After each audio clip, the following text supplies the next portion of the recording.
Merci de nous rejoindre sur la télévision nationale. Bonsoir à tous. Le Premier ministre, chef du gouvernement, a accompagné les femmes dynamiques dans leur activité. L'objectif de cette initiative est de promouvoir l'autonomisation des femmes en Guinée. Suivez ce compte-rendu de Mikini Moussa Kamara et de Binta Kondi. Promouvoir l'entrepreneuriat et le leadership féminin en vue de contribuer au développement social et économique de l'Afrique sont des principales missions des nouvelles femmes dynamiques africaines qui accordent du prix à l'autonomisation de la couche féminine. Sans nous, il n'y aura pas de développement. Nous sommes les mères. Nous sommes celles qui nous levons très tôt. Il faudrait que nous levions, nous prenions notre bataille, que nous faisions des batailles pour que la vie de la jeune femme change en Guinée. La stratégie que nous mettons sur pied pour promouvoir les dames, l'autonomisation des femmes, c'est de leur former, créer les micro-emplois, les aider à comprendre qu'elles doivent sortir de l'informel pour des entreprises formelles. Une forte délégation gouvernementale dirigée par le Premier ministre apporte son soutien à cette rencontre internationale. J'ai tenu à inviter les membres du gouvernement autour de moi pour montrer deux choses, le genre, la jeunesse et aussi un certain symbole. Parce qu'à travers ces charmantes dames, ce qu'elles font, des millions et des millions de femmes, de jeunes filles doivent s'en inspirer et ne pas considérer que, disons, la grisaille des quotidiens, les difficultés, les charges, les frustrations accumulées, les manques de perspective, que c'est une fatalité. Non. Il faut savoir, des fois, prendre son destin entre ses mains. Partir de zéro à super-héros pour une Afrique solidaire et émergente était le thème de cette activité pour célébrer la prouesse de l'Africaine dans tous les secteurs. Et puis à Kouroussa, la mare emblématique de Baro est officiellement empoisonnée.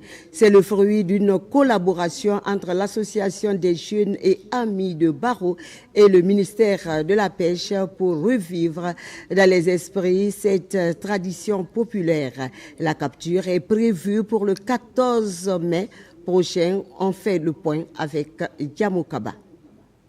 La promotion de l'aquaculture représente un enjeu stratégique clairement identifié par le ministère de la Pêche. À Kouroussa, le projet prend forme à Baro. La commune rurale accueille le lancement du plan d'empoisonnement de cette mare emblématique très convoitée.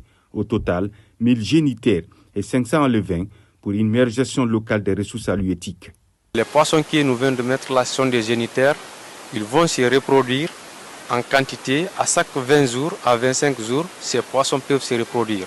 Ici, la campagne de la pêche artisanale, cela trouvera qu'ils sont reproduits au moins 2 à 3 fois.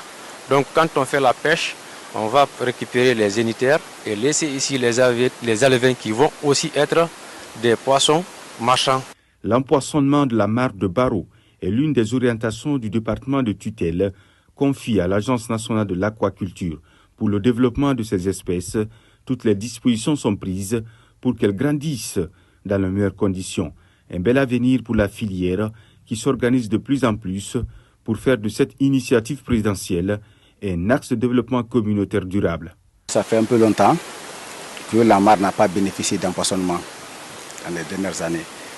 Et aujourd'hui, si nous voyons qu'une grande mission est venue de Conakry à travers, n'est-ce pas, le ministère, n'est-ce pas, de la Pêche, on est satisfait, très content. On ne peut que vraiment remercier Madame la ministre de la Pêche.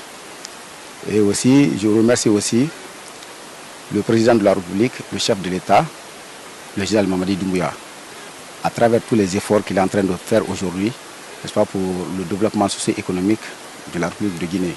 À partir de cet instant, nous allons essayer de mettre en défense la pêche artisanale jusqu'au jour, n'est-ce pas, de la grande fête de la mare. Parce que vous savez, c'est une mare qui est entourée de beaucoup de miracles. À travers l'association des jeunes et amis de Baro pour le développement durable, l'objectif reste le même, valoriser ces ressources pour une forte résilience des communautés. C'est plutôt d'empoisonnement. Nous nous rendons à présent de Kouroussa à Koya où les citoyens célèbrent les acquis du président de la République autour du livre Saint-Coran.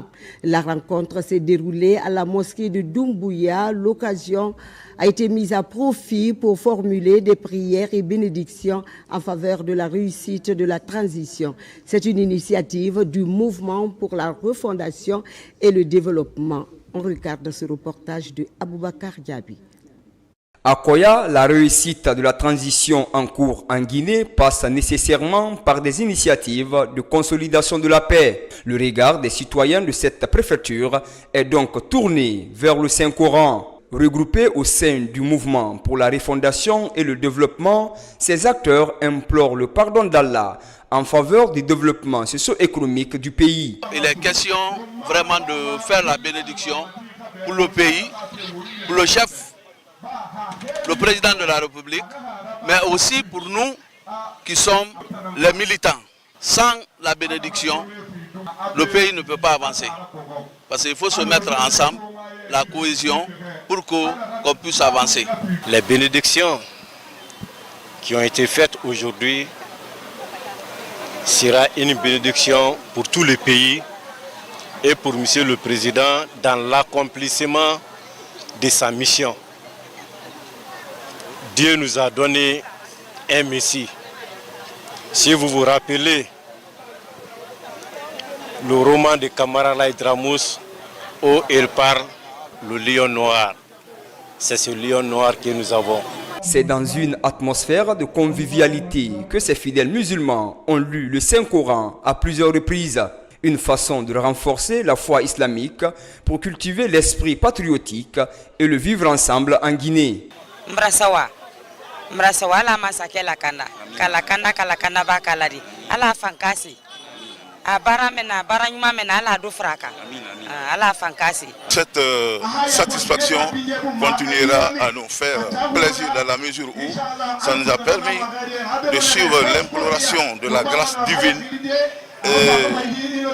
l'appel à la quiétude, à la paix, à la bonne compréhension, à vivre ensemble de toute la population de Doumbouya, mais aussi de toute la Guinée.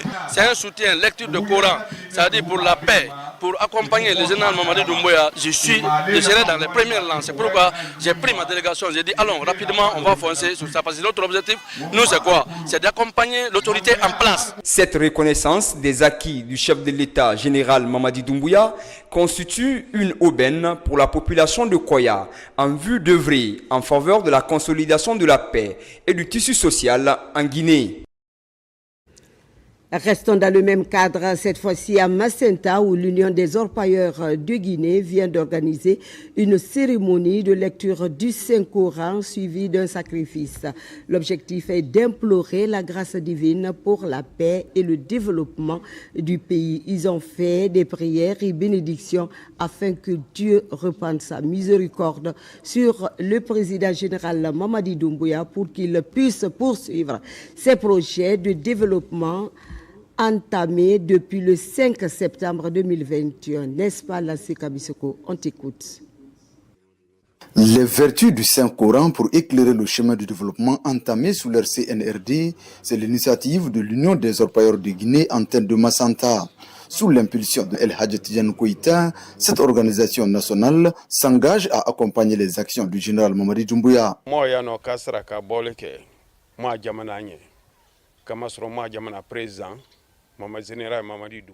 Nous sommes ici pour faire le sacrifice afin que Dieu bénisse notre cher président, le général Mamadi Doumbouya et ses compagnons, parce que nous sommes contents des réalisations en cours dans notre pays.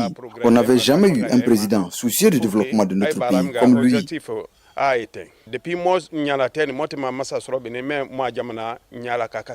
Les orpailleurs de Guinée innoquent au soutenir les idées du général Mamadi Doumbouya.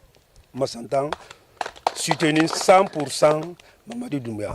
On bénit aussi notre cher président El Hadj Tidiane Koïta. Connaissant l'importance de la lecture du Saint-Coran, les autorités administratives de Macenta louent la démarche émanant de l'Union des orpailleurs de Guinée. Au nom de M. le préfet, colonel Ousmane Diallo en mission, il m'a chargé personnellement de remercier cette importante corporation qui ne ménage aucun effort pour accompagner le président de la République, chef de l'État, chef suprême des armées, général Mamadi Doumbouya, dans ses actions salvatrices.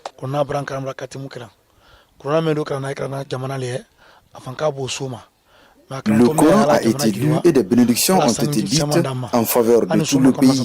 C'est pour le développement durable de la Guinée. Nous ne sommes pas surpris de cette initiative de Tidiane Koïta et de ses membres. Consolider le climat de paix afin de favoriser le développement harmonieux de notre pays, telle est l'ambition de l'Union nationale des orpailleurs de Guinée à travers cette cérémonie de lecture du Saint-Coran couplée avec des sacrifices.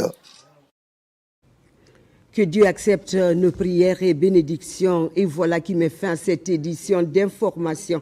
À la réalisation, Mamadou Saliouba, sous l'œil vigilant de l'équipe technique du jour. Merci de votre fidélité. Prenez surtout soin de vous et de vos proches, car chaque jour est une vie. Très bonne suite de programme à vous et bonsoir chez vous.